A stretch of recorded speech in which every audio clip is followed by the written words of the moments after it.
Hello अंशन lovers, welcome back to my channel. Van Rohan ने एक मीटिंग अरेंज की थी लैंड कॉरपोरेशन और वैन ग्रुप के बीच में, जिससे वो अपने बिजनेस के बारे में डिस्कस कर सकें।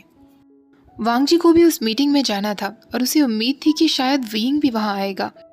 वांग जी वही मीटिंग में था, तभी वो कुछ लोगों को आपस में बातें करता हुआ सुनता है, जिनमें से एक लड़का कह रहा था, क्या तुमने सुना, वेन चाओ आज अपनी वाइफ को लाने वाला है। वो जांग से है, मैंने सुना है वो बहुत प्रिटी है। तभी एक तीसरा लड़का कहता है, क्या तुम लोगों ने उसे अभी तक नहीं देखा, मैंने उसे जस्ट अभी ही देखा। वो सच में एक बहुत प्रिटी ओमेगा है, अगर वो मेरे पास होता तो पता नहीं मैं क्या क्या करता।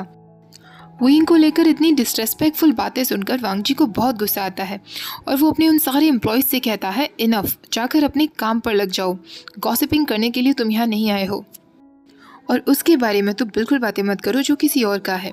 ऐसा कहकर वांग जी आगे बढ़ जाता है। वो सब लोग आपस में बातें करने लगते हैं, उसके बारे में बात ना करें जो किसी और का है। वाइस प्रेसिडेंट लैन वेन चाओ के लिए कब से बोलने लगे। तभी दूसरा लड़का कहता है, मुझे नहीं लगता कि वो वेन चाओ के बारे में बातें कर रहे थे। वांग जी जैसे ही मीटिंग डोर का दरवाज़ा खोलता है, उसे तुरंत वुइंग की सेंट वहाँ महसूस होती है। उसे पता चल जाता है कि वुइंग वहाँ आया हुआ है। तभी उसकी नज़र वुइंग पर जाती है और वो देखता है कि वुइंग ऑलरेडी उसकी तरफ ही देख रहा था। जैसे ही वांग जी भी उसकी तरफ देखता है, वुइंग तुरंत अपनी नज़रें नीचे झुका लेता है। वेन चाओ ने हमेशा की तरह पोजेसिवली वुइंग को टाइटली पकड़ा हुआ था। जैसे ही वेन चाओ वांग जी को वहाँ देखता है तो उससे कहता है, वांग जी तुम्हें यहाँ देखकर बहुत खुशी हो रही है, मैं बस आशियन को सबसे इंट्रोड्यूस करवा रहा था। वांग जी उसकी बात का कोई रिएक्शन नहीं देता, बस वो वुइंग की तरफ देखता है और उसे हेलो कहता है। वुइंग भी शायली उसे हाय लंजा बोल देता है। वांग जी अब उससे कहता है, आई होप वुइंग आज के लिए पूरी तरीके से प्रिपेयर्ड है। वुइंग की आंखें कन्फ्यूजन में एकदम खुली की खुली रह जाती हैं। वांग जी का ये बात कहने से क्या मतलब होगा। वुइंग कोई जवाब नहीं दे पाता, उसके बदले वेन चाओ जवाब देते हुए कहता है, हाँ हम बिल्कुल प्रिपेयर्ड होकर आए हैं, थैंक यू लॉन्ग वांग जी। अब वेन चाओ वांग जी से कहता है, मीटिंग शुरू होने में अभी थोड़ा समय है, मुझे अपने लोगों से कुछ प्राइवेट मैटर्स को लेकर डिस्कस करना है, क्या तुम प्लीज़ यहाँ से अभी जा सकोगे लॉन्ग वांग जी। वांग जी एक बार फिर वेन चाओ की तरफ नहीं देखता, वो वुइंग की तरफ देखता है। वांग जी दरवाजे की तरफ इशारा करता है और फिर वुइंग की तरफ इशारा करता है। वुइंग समझ गया था कि वांग जी उसे बाहर आने के लिए कह रहा है। वांग जी बाहर चला जाता है। उसके कुछ समय बाद ही वुइंग भी उसके पास आ जाता है और उससे कहता है, लंजा तुमने मुझे यहाँ क्यों बुलाया है। वांग जी एक मिनट का भी इंतज़ार नहीं करता और वुइंग को अपनी तरफ खींच लेता है। वो वुइंग की स्मूथ स्किन पर हर जगह हाथ फहराने लगता है और उसकी सेंट में खो जाता है। वुइंग उससे कहता है, नहीं लंजा, यहाँ नहीं। वांग जी उससे कहता है, लास्ट टाइम भी तुमने यही कहा था वुइंग, पर उसके बाद क्या हुआ था तुम्हें पता है ना। वुइंग ब्लश करते हुए कहता है, क्योंकि तुम बहुत आगे बढ़ गए थे, पर इस बार ऐसा कुछ नहीं होना चाहिए, हम यहाँ नहीं कर सकते लंजा, हम कॉरिडोर में हैं। वांग जी कहता है, ठीक है फिर मैं तुम्हें अपने ऑफिस लेकर चलता हूँ। वो वुइंग का हाथ पकड़ता है और उसकी मिल्की नेक पर किस करते हुए उसे अपने ऑफिस तक खींच ले आता है। वो उसे अपनी डेस्क पर पुश करता है, उसकी ड्रेस ऊपर कर देता है और उसकी मिल्की थाइस पर अपने हाथ फहराने लगता है। वुइंग वांग जी से पूछता है, लंजा मैंने वेन चाओ को कुछ कहते हुए सुना था, क्या तुमने कुछ किया है उसकी कंपनी को लेकर। तुम्हें उन लोगों से पंगा नहीं लेना चाहिए लंजा, वेन रोहान बहुत खतरनाक है। वांग जी उससे कहता है, डोंट वरी वुइंग, मुझे कुछ नहीं होगा, तुम इस वक्त सिर्फ मुझ पर फोकस करो। वो दोनों साथ में वांग जी के ऑफिस में थोड़ा समय और बिताते हैं। उसके बाद वो मीटिंग रूम की तरफ जाने लगते हैं। वुइंग वांग जी से कहता है, क्या मैं पहले जाऊं। वांग जी कहता है, नहीं, मैं और तुम साथ साथ जाएंगे। वांग जी ने वुइंग की वेस्ट पर हाथ रखा हुआ था। जैसे ही वो दरवाजे पर पहुंचते हैं, वुइंग हेजिटेट करने लगता है। वांग जी उसकी हेजिटेशन समझ जाता है।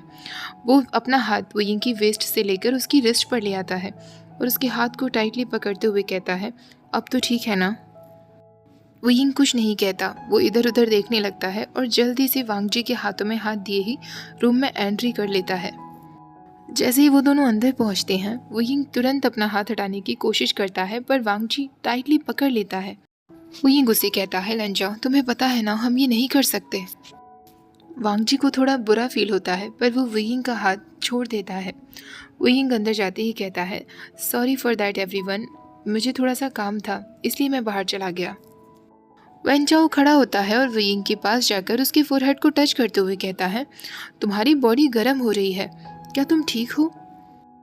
वुयिंग नर्वसली हंसते हुए कहता है, हाँ मैं बिल्कुल ठीक हूँ वेन चाओ। मीटिंग खत्म होती है। वांग जी उठता है और वुयिंग से कहता है, गुड बाय वुयिंग। वैन रोहान को उन दोनों के बीच के इंट्रैक्शंस को देखकर थोड़ा सा डाउट तो होता है, पर वो सोचने लगता है वुयिंग एक मैरिड ओमेगा है, लांग वांग जी उसके साथ कुछ नहीं कर पाएगा। ऐसा सोचकर इस बात को वो टाल देता है। वुयिंग भी वांग जी से गुड बाय लांग वांग जी कहता है और वहाँ से चला जाता है। अब समय बीतने लगा था। वुयिंग और वांग जी का ये रिलेशनशिप और भी नज़दीक आता जा रहा था। वो वुयिंग को अब और भी ज़्यादा मैसेजेस किया करता था। वो बोल्ड होता जा रहा था। वुयिंग भी अब और ज़्यादा प्रिटेंड नहीं कर सकता था कि वो ये सब नहीं चाहता। उसे ये सब अच्छा लगता था। उसे वांग जी के साथ समय बिताना अच्छा लगता था। वांग जी अब उसे और भी ज़्यादा गिफ्ट्स सेंड किया करता था। वुयिंग हमेशा उसे मैसेज करता कि वो उसके लिए पे बैक कर देगा, पर वांग जी उसे रिप्लाई करता, अगर वुयिंग सच में मुझे पे बैक करना ही चाहता है तो उसे अपनी पिक्चर्स मुझे सेंड करनी चाहिए मेरे गिफ्ट्स को पहने हुए। उसे देखकर मैं ज़्यादा सेटिस्फाइड हो जाऊँगा। और वुयिंग को ऐसा ही करना पड़ता था। वांग जी के भेजे हुए गिफ्ट्स को वो पहनकर अपनी फ़ोटोग्राफ्स क्लिक करता और वांग जी को सेंड करता। कभी कभी वांग जी को मन किया करता कि काश वो वुयिंग के उसी मैरिटल बेड में उसके साथ इंटीमेट हो सकता। ये उसकी एक और डार्क फैंटेसी थी। और एक दिन ऐसा आता है जब वांग जी अपनी उस फैंटेसी को सच करने का सोचता है। वुयिंग उस दिन घर पर अकेला था। वो अपने रूम में रिलैक्सिंग म्यूजिक लगाता है और कंफर्टेबली बेड पर लेट जाता है। वो काफ़ी रिलैक्सिंग मूड में था। एक अच्छा सा रूम फ्रेशनर भी उसने रूम में लगाया हुआ था, जिससे रूम में बहुत अच्छी खुशबू आ रही थी। वुयिंग को पता भी नहीं चलता कि कब उसकी आंख लग जाती है और वो सो जाता है। जब उसकी नींद खुलती है तो एक लार्ज हैंड उसके चीक्स पर था और कोई एक गहरी आवाज़ में कहता है, वुयिंग। वुयिंग अचानक घबरा जाता है और पूछने लगता है, कौन है? पर तभी कोई उसे किस करने लगता है। वुयिंग को समझ नहीं आता कि उसके साथ क्या हो रहा था। वो तो आराम से अपने रूम में रिलैक्सिंग मूड में था। उस रूम में कोई भी नहीं था, उसके पूरे घर में कोई नहीं था, तो फिर ये कौन हो सकता था? तभी उसे वांग जी की सैंडलवुड स्मेल फील होती है। वुयिंग कैसे भी स्ट्रगल करते हुए उसे अपने ऊपर से पुश करता है और उससे कहता है, लंजा, ये तुम हो ना? वांग जी एक बार फिर गहरी आवाज़ में कहता है, वुयिंग। अब वुयिंग को कंफर्म हो गया था कि वो लंजा ही था। वुयिंग अपना आई मास्क हटा देता है। वांग जी उसे इंटेंसिव नज़रों से देख रहा था। वुयिंग उससे पूछता है, तुम यहाँ क्या कर रहे हो लंजा? ये मेरा घर है, तुम यहाँ कैसे आ सकते हो? क्या मैंने दरवाज़ा खुला छोड़ दिया था? पर वांग जी उसकी कोई बातों का जवाब नहीं देता। वो तुरंत वुयिंग को गोद में उठाता है और उसे उनके मास्टर बेडरूम में लेकर आता है, जो वुयिंग और वेनचाओ का बेडरूम था। वुयिंग उससे कहता है, ये क्या तरीका है लंजा? ये वेनचाओ का घर है, वो किसी भी पल यहाँ वापस आ जाएगा। वेनचाओ का नाम सुनकर वांग जी को और भी ज़्यादा जेलसी होने लगती है। आखिर वो एक अल्फा था, एक डोमिनेंट अल्फा। वो अपने ओमेगा के मुंह से किसी और अल्फा का नाम नहीं सुन सकता था। वो वुयिंग को वेनचाओ के बेड पर लिटा देता है और उसकी नाइटी को रफली खोल देता है, जैसे कि वो और ज़्यादा कंट्रोल नहीं कर सकता था। वो वुयिंग की पोनीटेल भी खोल देता है, जिससे उसके बाल बिखर जाते हैं। वुयिंग उसे बहुत रोकने की कोशिश करता है, पर वांग जी कहता है, अब तुम बिल्कुल भी परवाह मत करो वुयिंग, मैं हमेशा तुम्हारा ख्याल रखूँगा। वांग जी ने वुयिंग के दोनों हाथ और पैरों को उसी के रिबन से बांध दिया था। वांग जी अब उसे किस करते हुए पूछता है, क्या तुम्हारा हस्बैंड और तुम इसी बेड पर साथ में सोते हो वुयिंग? वुयिंग अचानक से अपना मुंह दूसरी तरफ फेर लेता है और वांग जी से कहता है, नहीं लंजा। वांग जी एकदम शॉक्ड हो जाता है, साथ में वो कंफ्यूज्ड भी था। वो वुयिंग से पूछता है, नहीं मतलब वो तुम्हारा हस्बैंड है ना? वुयिंग कहता है, वेनचाओ और मैं साथ में कभी भी इंटीमेट नहीं हुए लंजा। ये सुनकर वांग जी अब और भी ज़्यादा फ्रीज हो जाता है और वुयिंग से कहता है, सच वुयिंग? इसका मतलब मैं तुम्हारा फर्स्ट हूँ और अब तक सिर्फ मैं ही हूँ? वुयिंग कहता है, हाँ लंजा, सिर्फ तुम ही हो जिसके साथ मैं आज तक इंटीमेट हुआ हूँ। शादी की पहली रात वाले दिन वेनचाओ ने ड्रंक हालत में एक बार मुझे बाइट ज़रूर किया था। तब से उसे लगता था कि उसने मुझे मार्क किया है, पर मैंने उसे कभी भी अपने आप को छूने नहीं दिया। वैसे भी वो कभी किसी के साथ तो कभी किसी के साथ सोकर आता था लंजा। उसके फ़ोन में हमेशा अलग अलग लड़कियों के मैसेजेस होते हैं। सिर्फ और सिर्फ अंकल जांग की वजह से मैं ये रिश्ता निभा रहा हूँ। ये सब सुनने के बाद वांग जी वुयिंग के साथ और भी ज़्यादा वाइल्ड हो जाता है। वो उससे कहता है, वुयिंग please allow me, I want to make you pregnant now. तुम किसी की भी बिल्कुल परवाह मत करो, सब कुछ मैं देख लूँगा। अब से तुम सिर्फ और सिर्फ मेरे हो। और कुछ महीने बाद बिल्कुल वैसा ही होता है। वुयिंग प्रेग्नेंट हो चुका था। वुयिंग घबराते हुए वांग जी को फ़ोन करके कहता है, लंजा मैं प्रेग्नेंट हूँ, अब मैं क्या करूँ, मुझे समझ नहीं आ रहा। वांग जी उससे कहता है, मैंने तुमसे कहा था ना, तुम बिल्कुल चिंता मत करो वुयिंग, मैं सब कुछ हैंडल कर लूँगा। मैं तुम्हारी और हमारे बेबी की रिस्पॉन्सिबिलिटी लूँगा। वुयिंग की सेंट में जो चेंजेस होने लगे थे उससे वेन रूहान और वेन चाओ को तुरंत पता चल जाता है कि वो प्रेग्नेंट है। वेन चाओ को कुछ पता नहीं चलता क्योंकि उसे यही लग रहा था कि उसने ड्रंक हालत में वुयिंग के साथ नॉटिंग की होगी। 3 महीने वुयिंग की प्रेगनेंसी को हो चुके थे। वेन चाओ को वुयिंग की कोई परवाह नहीं थी। एक भी ऐसा दिन नहीं जाता था जब वो अलग अलग लड़कियों के साथ टाइम बिताकर नहीं आता था। वेन रूहान अब वुयिंग की प्रेगनेंसी के बारे में एक अनाउंसमेंट पार्टी रखने का सोचता है।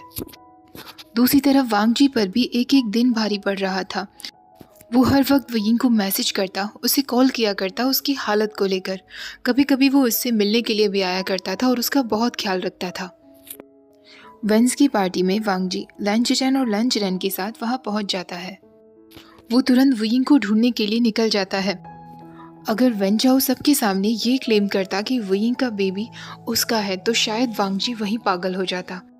वांग जी इसी बारे में वुयिंग से बात करना चाहता था, पर तभी वो वुयिंग की जोर से चीखने की आवाज़ सुनता है जो कह रहा था, यू बास्टर्ड। वांग जी तुरंत उसके पास पहुंच जाता है। वो देखता है कि वेन चाओ एक लेडी के साथ था।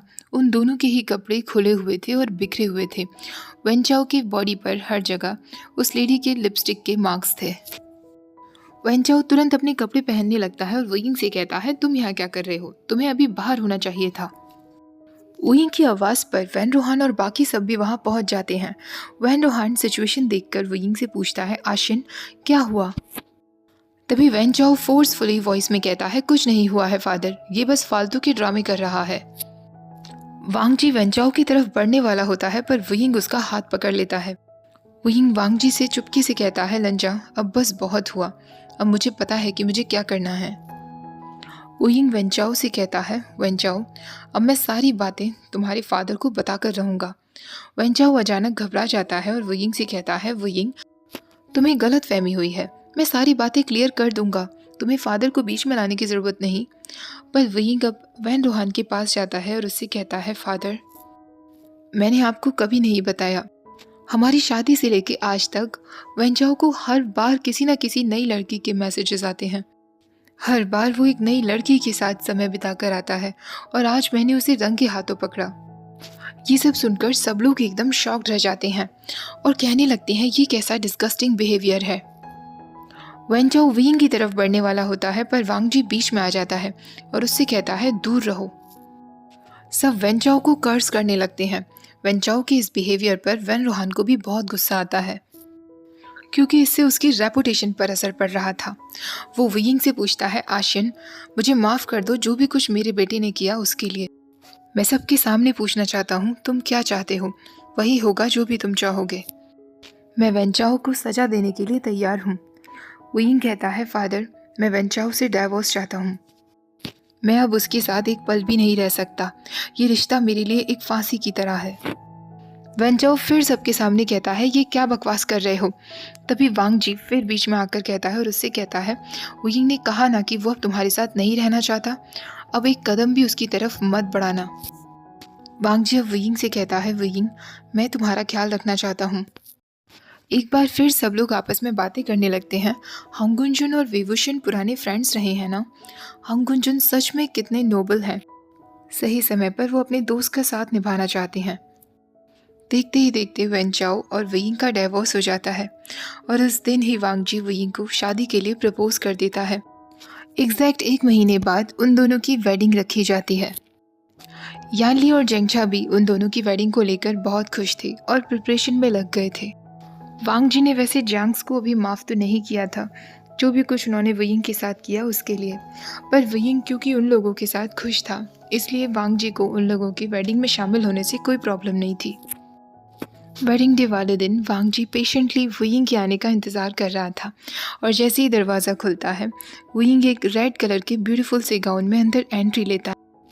विंग बिल्कुल वैसा ही दिख रहा था जैसा हमेशा से वांग जी ने अपने सपनों में देखा था। आज वांग जी का वो सपना पूरा होने जा रहा था। वांग जी विंग के हर एक स्टेप को नोटिस करता है। विंग वांग जी के नज़दीक आकर शाइली उससे कहता है, हाय लंजा। वांग जी भी उससे कहता है, विंग तुम बहुत ब्यूटीफुल लग रहे हो। उसके बाद प्रीस्ट अपनी प्रेयर पढ़ना शुरू करता है और फिर उन दोनों को किस करने के लिए कहता है। वो दोनों एक दूसरे को किस करते हैं और वांग जी तुरंत विंग को गले लगा लेता है। अब वो दोनों सबके सामने ऑफिशियली मैरिड थे। उस रात बेडरूम में वांग जी धीरे धीरे विंग का गाउन निकालता है। विंग उसे जानबूझकर टीज करते हुए कहता है, हस्बैंड, फाइनली अब तुम मेरे हस्बैंड हो। अब हमें छुप छुप कर मिलने की कोई ज़रूरत नहीं है लंजा, मैं बहुत खुश हूँ। वो तुरंत वांग जी का हाथ लेता है और अपने बैली पर ले जाता है और उससे कहता है, क्या तुम्हें एहसास हो रहा है लंजा, ये हमारा बेबी है। वांग जी कहता है, हाँ विंग, हमारा आयुन। उन दोनों ने ऑलरेडी अपने बेबी का नाम सोच लिया था।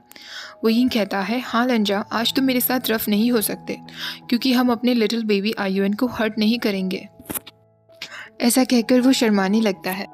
वांग जी तुरंत उसे किस करता है और उसकी नेक पर बाइट कर लेता है। विंग कहता है, अब मैं फाइनली सिर्फ तुम्हारा हूँ लंजा, सिर्फ और सिर्फ तुम्हारा। और उसके बाद पूरी रात भर विंग कोई भी प्रॉपर सेंटेंस नहीं कह पाता। कुछ महीने बाद ही उनका लिटिल बेबी लैन आयुन जन्म लेता है। अपने चबी लिटिल बेबी को गोद में देखकर विंग की आंखों में आंसू आने लगते हैं। वांग जी भी अपने विंग और आयुन को पाकर बहुत खुश था। बहुत जल्दी ही आयुन के बर्थ पर सेलिब्रेशन रखा जाता है और कोई भी इस बात पर क्वेश्चन नहीं उठाता कि आखिरकार आयुन की आंखें गोल्डन कैसी थीं, जैसे कि वांग जी की हैं। ओके गाइस, इस तरीके से ये फ़ैन फिक्शन यहाँ ख़त्म हो जाता है। आप लोग समझ ही गए होंगे कि काफ़ी सारी चीज़ें ऐसी हैं जो मुझे इस फ़ैन फिक्शन में बदलनी पड़ी और बहुत सारे सीन भी कट करने पड़े क्योंकि वो गाइडलाइंस के ख़िलाफ़ जा रहे थे। ये कुछ ज़्यादा ही 18+ फ़ैन फिक्शन था। यहाँ पर हमारा ये फ़ैन फिक्शन ख़त्म होता है।